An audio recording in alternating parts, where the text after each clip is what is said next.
2 মাস কেটে গেছে সাদিক নিখোঁজ হওয়ার পর। ভবনের সেই ফ্ল্যাটটা সিল করে রেখেছিল পুলিশ, কিন্তু প্রমাণের অভাবে কেস বন্ধ করে দেয়া হয়।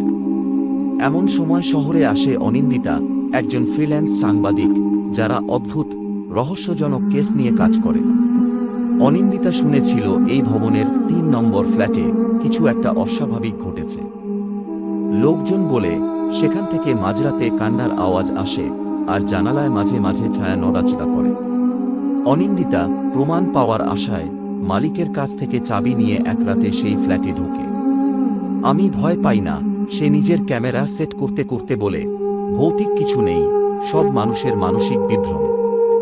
রাত 3টা বাজে। হঠাৎ ক্যামেরা বন্ধ হয়ে যায়। বাতি টিম টিম করে জ্বলে ওঠে, তারপর নিভে যায়। ঘর একদম নিস্তব্ধ। আচমকা দেয়ালের এক কোণে সে দেখতে পেল আগের মতোই সেই ছায়াটিকে, এবার আরো স্পষ্ট, যেন এই দুনিয়ার কেউ নয়।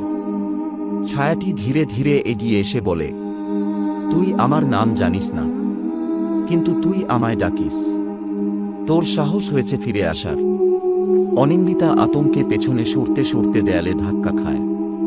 ছায়াটি এবার তার মুখের খুব কাছে এসে বলে, তোর মুখ আমার মতো করে দে।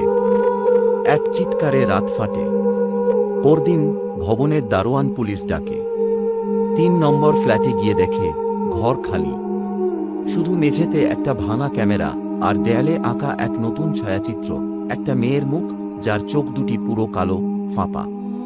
কেউ কেউ বলে তারা রাতে এখন একটা মেয়ের ছায়া দেখতে পায় ফ্ল্যাটের জানালায় দাঁড়িয়ে থাকতে।